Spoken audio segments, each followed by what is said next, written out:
Okay, so we're going to go ahead and make a chair. Let's go ahead and take a look at it. So I'm just going to open up a new tab in Chrome, and I'm going to go Open File. And you can either open up the PDF or the JPEG, whichever your teacher gives you.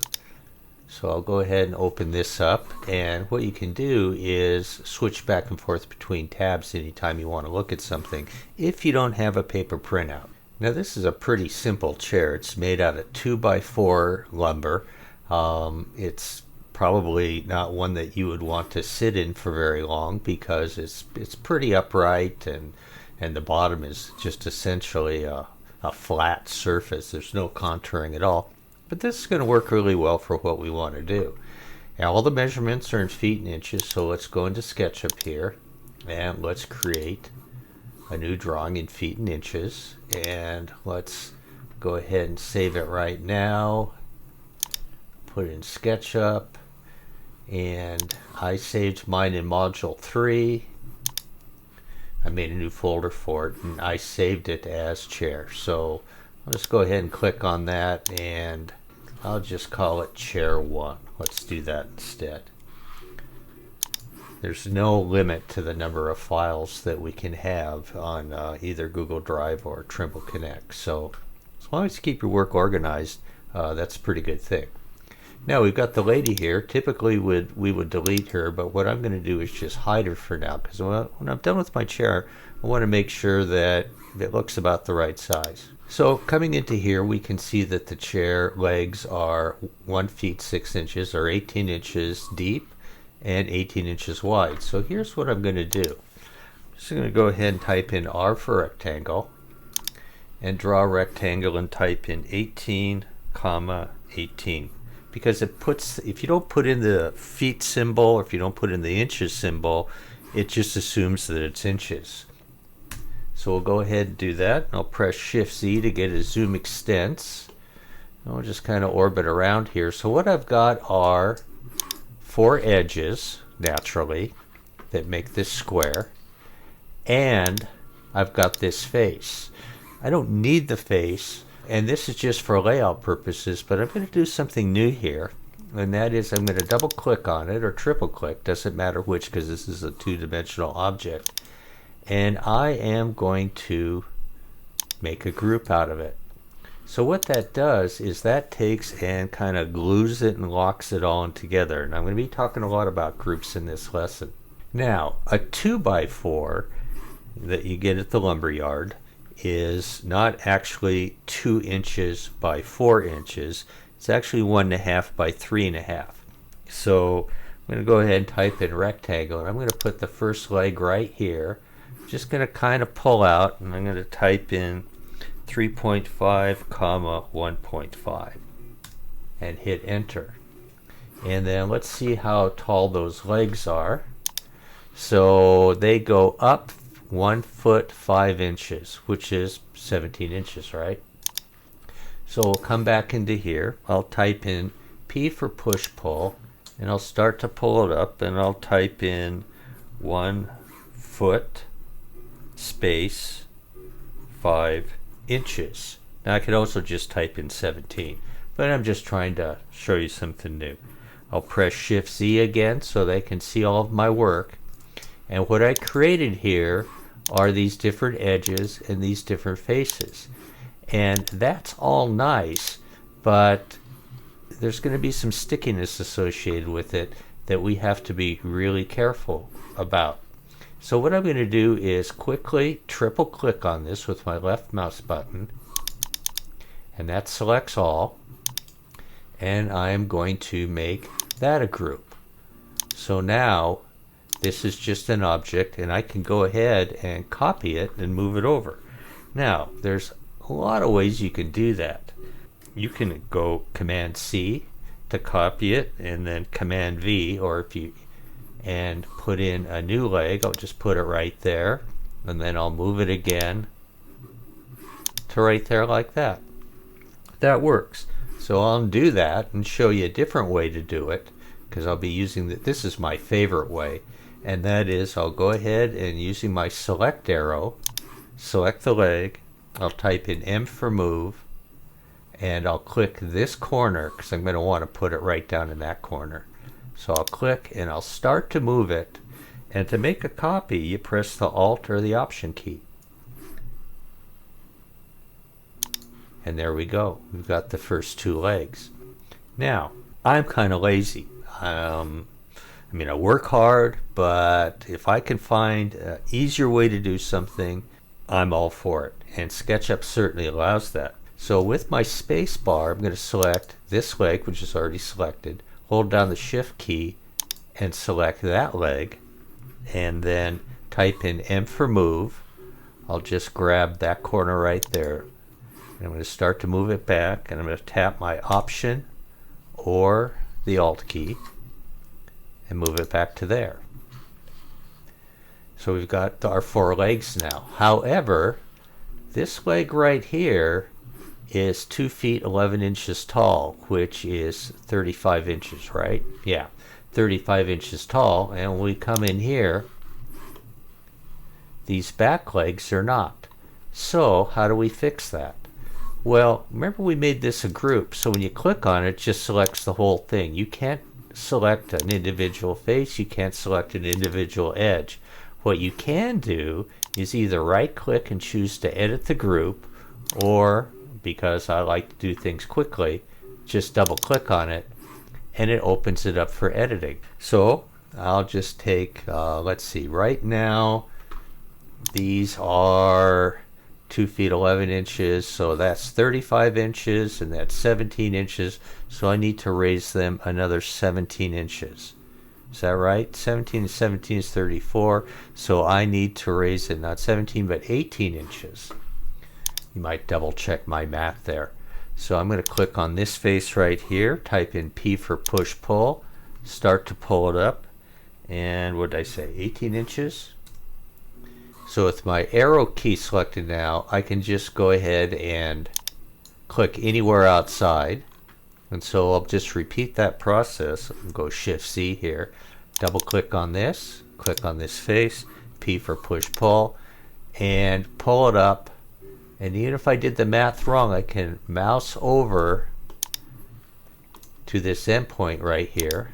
And now it's the same height as the other.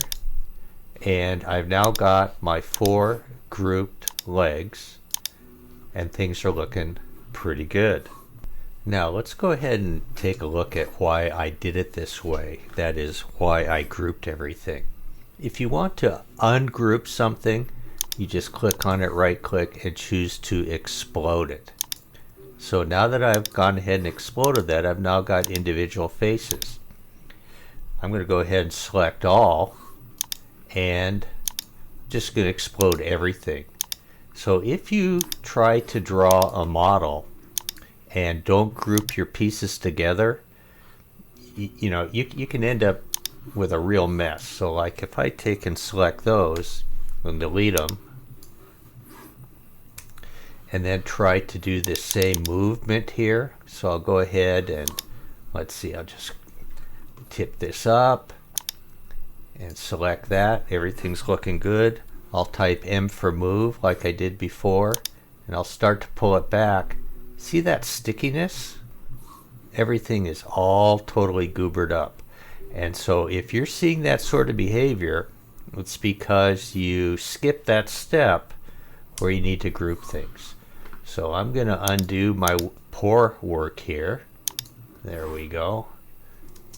So that's grouped, that's grouped, that's grouped, that's grouped, so we're in good shape. This bottom group here, we don't need that anymore, so we can just go ahead and delete it. So that is why we are grouping, and it's super, super important that you do that as you go along.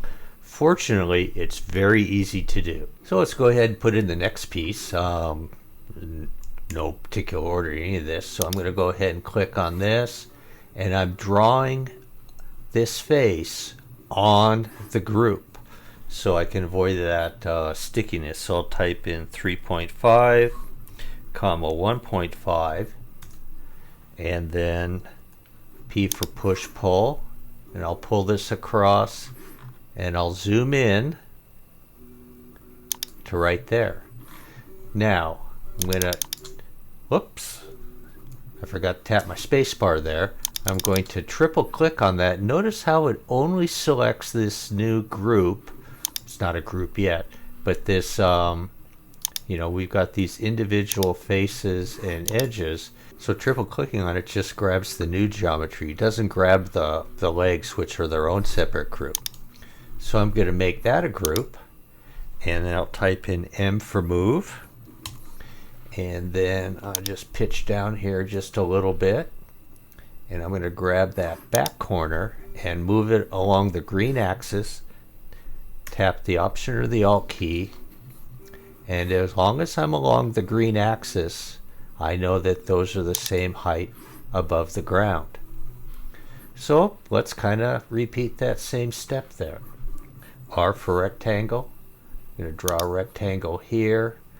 And I'm going to type in 1.5 comma 3.5, and notice how it made it sideways. Now, without clicking on anything else, what I need to do is just reverse the order of the numbers. 3.5 comma 1.5 gives me the correct orientation. P for push pull, and I'll pull this across, and I'll zoom in here. There we go. Until I get that little snap reference that tells me that I'm on the edge of the group, or that it is flush with that upright 2x4 that helps make the back of the chair. And at the risk of sounding repetitive and boring, I'm going to triple click on this piece, make it a group, M for move, grab that, start to pull it along the right axis, type in the Option key, and there, those pieces are now in shape. So Shift Z gives us a zoom extent, and I'll orbit around, and let's go ahead and make the seat next. So when we take a look at the seat, we can see that from the back to the front is 17 inches, or 1 feet 5 inches, and if you add the thickness of one of the back legs, that makes it 18.5 inches, which is what we can see that we have up here in this view. So let's come in here now, and I'm just going to again type in R for rectangle, and I'm going to put it right here, that endpoint there in the group, and I'm going to pull out, there we go. We just kind of want a mouse to keep it flat or horizontal, and I type in, what did I say, 18.5 comma 3.5.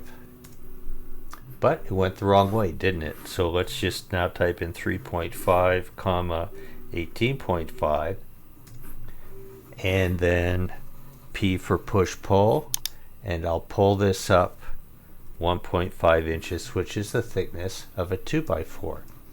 Hit my space bar to get back to the select tool, triple click on it, and make it a group.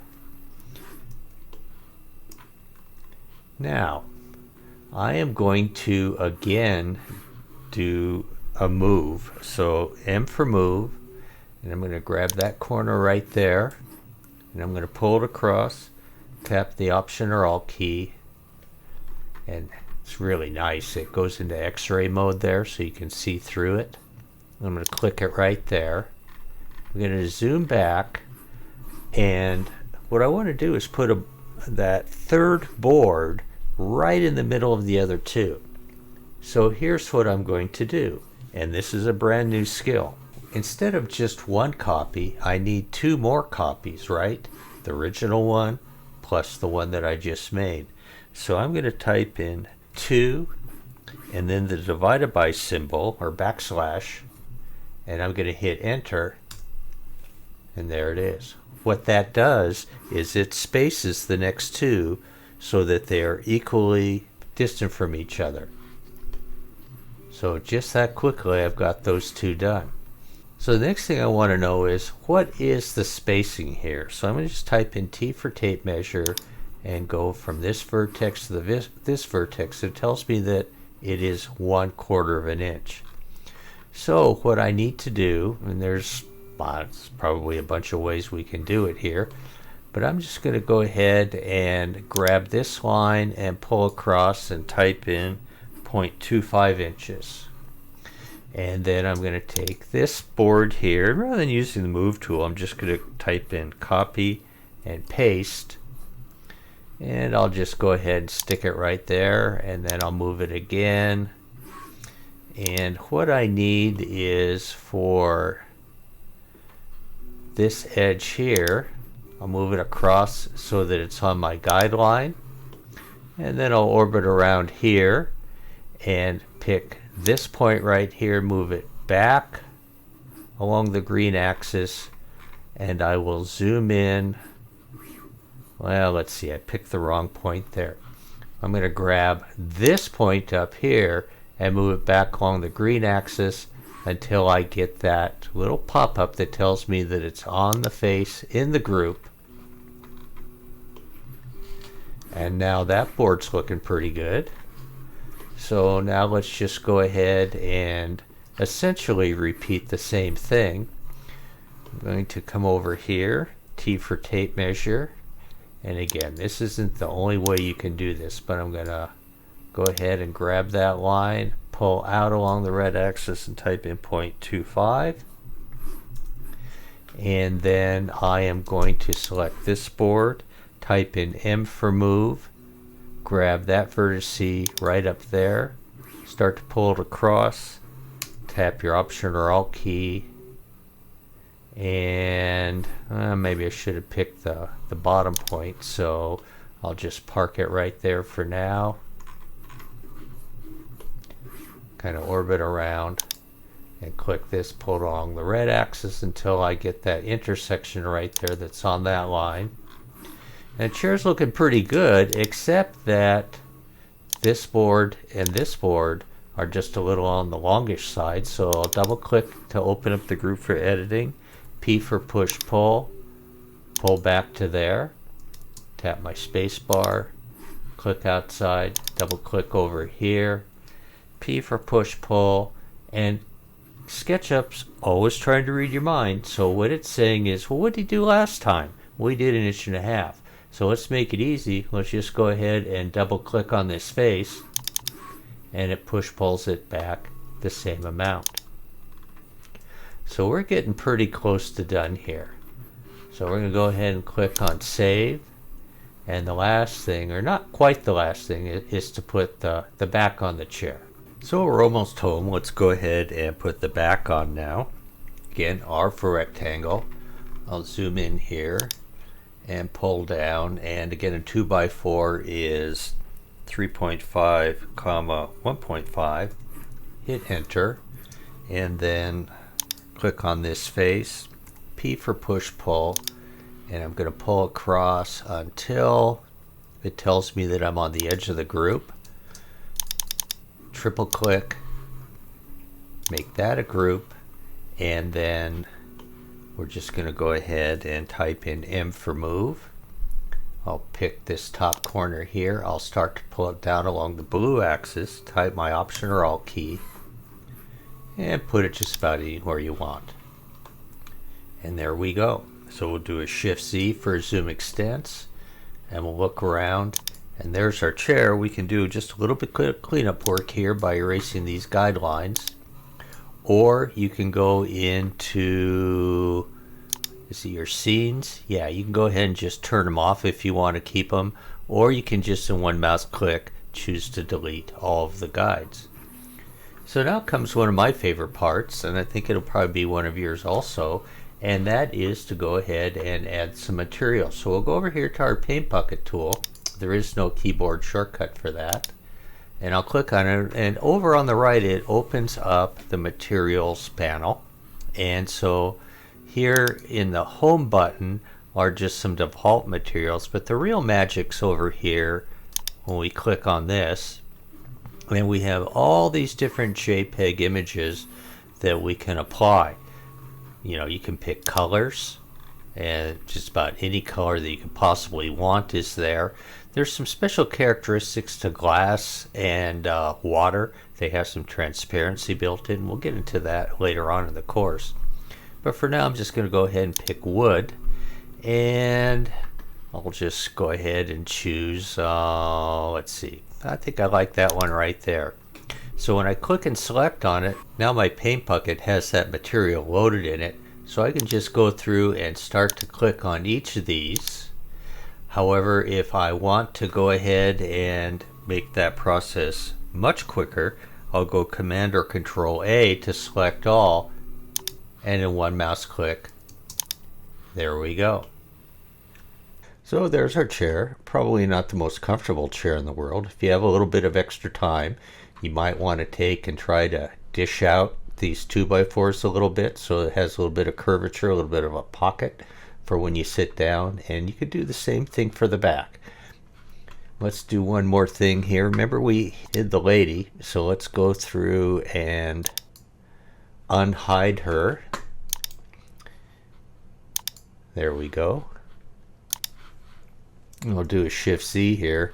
Oh, looks like I put the lady inside the chair, so we'll just kind of move her over like that, and then we'll orbit around to see. Now we're in perspective view, it's sort of hard to tell, but if we come into our scenes and, for example, look at a left view and go back to perspective, you can see the chair kind of comes up about mid-thigh, and that's probably pretty good.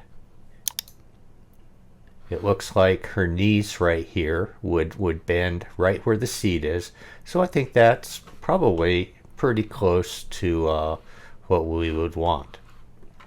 So I'm going to just go ahead and right click on her again and hide her, and then come in here and uncheck hidden objects so that she's completely invisible.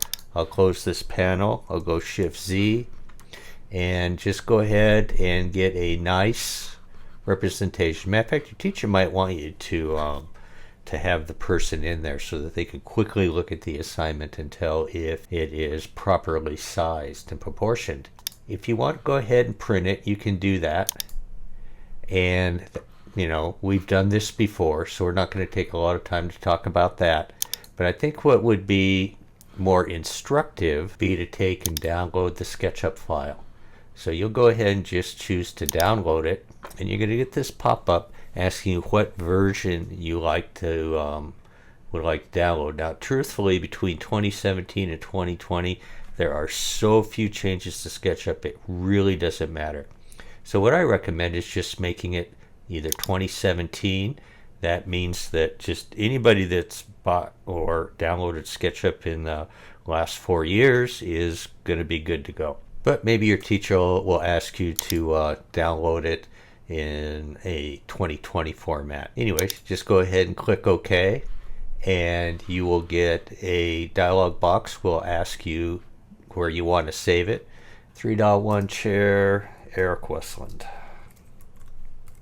That would be a good file name. But again, your teacher will direct you on how they want it handed in.